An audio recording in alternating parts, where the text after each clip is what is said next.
Năm 2024 của mình bắt đầu bằng một trận tuyết dày tại Hà Lan. Nếu như đối với những người bản xứ, tuyết mang lại những sự khó chịu và bức bối trong cuộc sống hàng ngày, thì với một người không nhìn thấy tuyết nhiều như mình, tuyết lại mang đến những sự tươi vui, tươi sáng, hệt như một điều gì đấy may mắn và hy vọng cho những khởi đầu của một năm mới.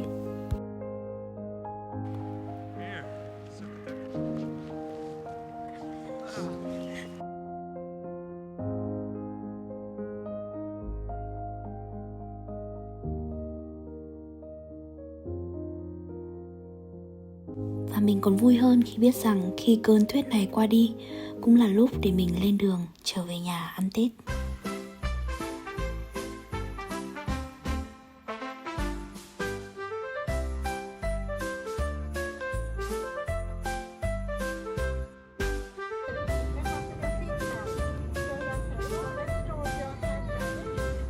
Trở lại Hà Nội trong những ngày giáp Tết là một trong những điều mình đã ao ước trong suốt 2 năm trời đón Tết xa nhà. Lần trở về này, Tết dường như còn đặc biệt hơn bởi sự xuất hiện của một người bạn đặc biệt.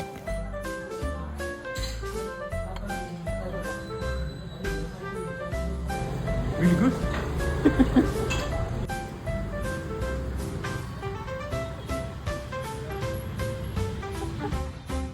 Need to talk now.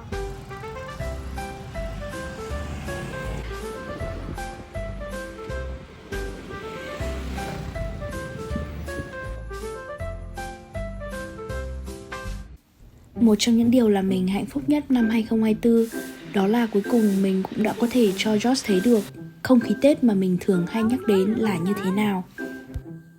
Okay.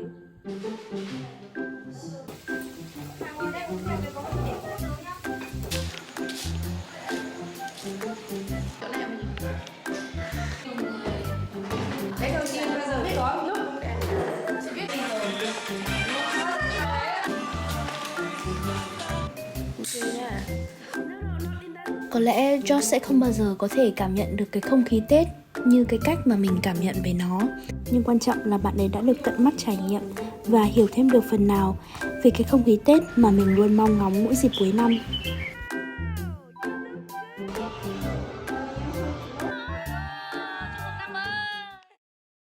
Với mình, năm 2024 là năm của những chuyến đi ngắn. Khi về nhà, mình cũng chỉ về có 2 tuần.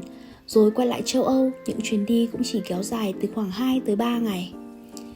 Dù vậy, là một năm bận rộn với việc học tập, những chuyến đi ngắn ngày này lại là những trạm dừng chân để tiếp sức năng lượng cho mình.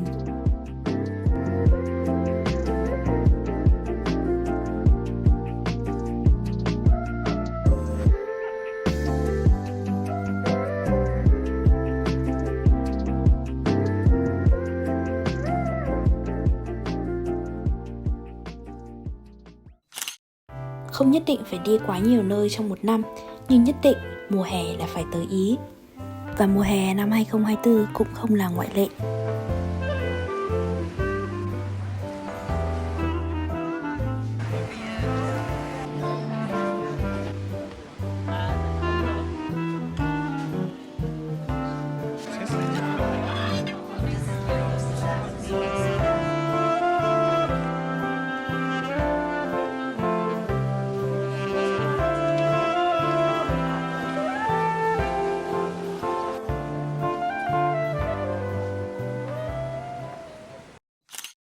Hai 2024 có lẽ còn là một năm của những sự trở lại những thành phố mà mình đã từng đi qua.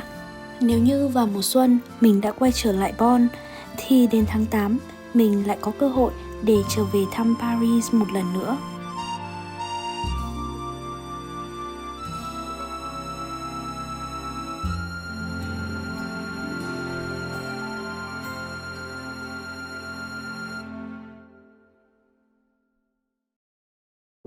Năm 2024 còn là một năm về tình bạn. Những người bạn dù ở xa hay gần đều mang lại những niềm vui cho một năm 2024 thêm trọn vẹn. Ở xa nhà, bạn bè là những tài sản quý giá mà mình thật sự biết ơn mỗi khi một năm qua đi.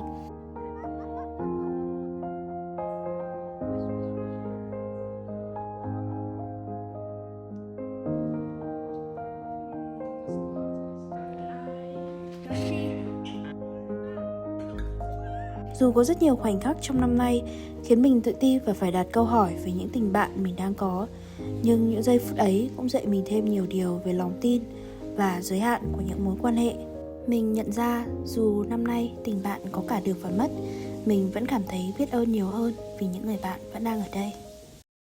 Và rồi khi mùa thu năm nay gõ cửa, đó cũng là lúc mình chuẩn bị nhận thêm một tấm bằng thạc sĩ.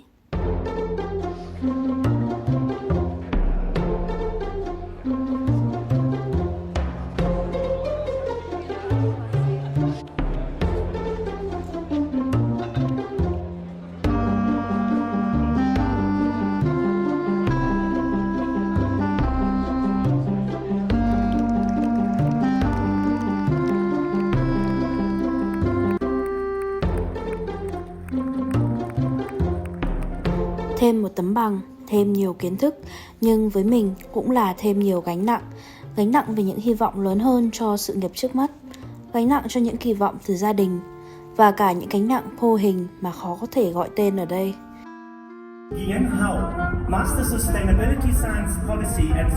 Nhưng trong buổi lễ tốt nghiệp hôm ấy, mình cảm thấy tự hào về bản thân nhiều hơn vì đã không đầu hàng trước áp lực. Những ngày hè nóng nực của mùa luận văn năm nay cuối cùng đã được đền đáp khi mùa thu tới. Năm 2024 đã đi đến những chặng cuối cùng khi mùa đông đến với lục địa già. Có lẽ mùa này là mùa mang lại nhiều mâu thuẫn nhất trong tâm lý yêu ghét của mình. Ghét trời 4 giờ chiều hay 8 giờ sáng đều tối om như nhau. Ghét chân tay lúc nào cũng lạnh buốt dù đã mặc kín bưng. Ghét cả cây lá khẳng khiu đen ngòm. Và ghét cả những cơn gió rít lạnh. Nhưng năm nào ở đây, mình cũng mong Giáng sinh sẽ tới, mong tuyết sẽ rơi và mong những giây phút quây quần bên những người mình yêu quý sẽ thật trọn vẹn. Mình lúc nào cũng nghĩ mọi người ở đây yêu thích Giáng sinh và trăng đèn lấp lánh cho Giáng sinh nhiều đến vậy là bởi vì ánh sáng đó đã sưởi ấm biết bao mùa đông lạnh lẽo, không chỉ là cái lạnh vật lý mà còn là cái lạnh trong tâm hồn.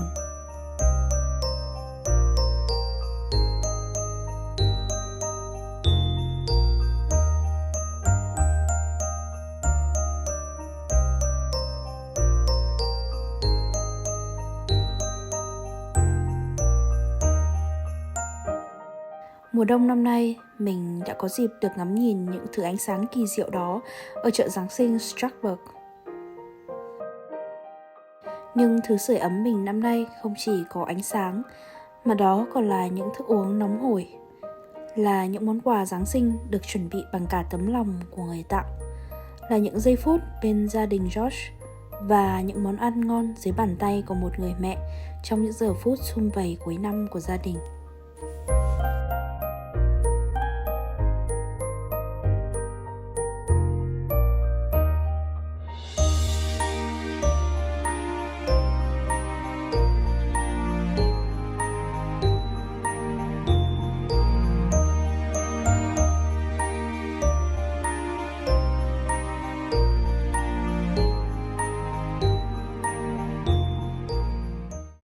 Bốn mùa xuân hạ thu đông cứ thế trôi qua, vậy là 2024 đã thật sự khép lại.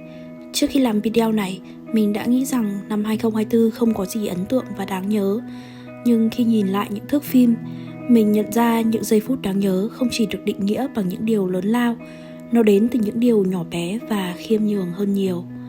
Đó là những giây phút được bên gia đình trong thời khắc giao thừa, được cùng bố mẹ chậm rãi ăn một bữa sáng, được chụp ảnh đẹp cho mẹ, được ăn bát cháo gà của bố mỗi dịp Tết đến và được nhìn ngắm các cháu lớn lên khỏe mạnh, ngoan ngoãn.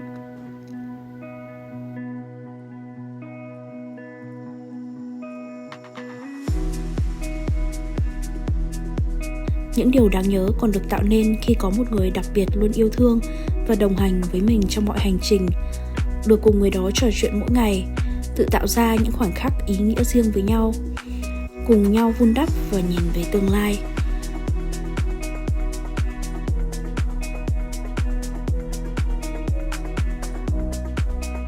Đó còn là những giây phút được chia sẻ với người đó, những giá trị tinh thần đã tạo nên con người mình ngày hôm nay, được nhìn thấy họ đón nhận và trở thành một phần của những giá trị đó.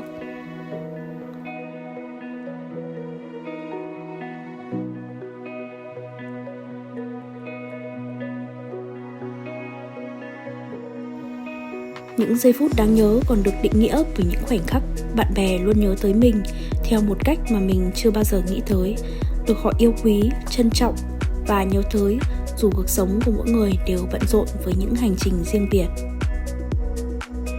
Cuối cùng, những giây phút đáng nhớ chỉ đơn giản là mỗi ngày còn được sống, được khám phá, được ngắm nhìn những chân trời mới, được thấy bầu trời xanh mát, được hít thở mùi biển đầy ắp lồng ngực, được sống gần hơn với thiên nhiên, được làm bạn với cây cỏ, được yêu thêm thật nhiều những chiều hoàng hôn, được ăn ngon, được cười thật tươi và cuối cùng được biết ta vẫn còn biết yêu và vẫn còn được yêu.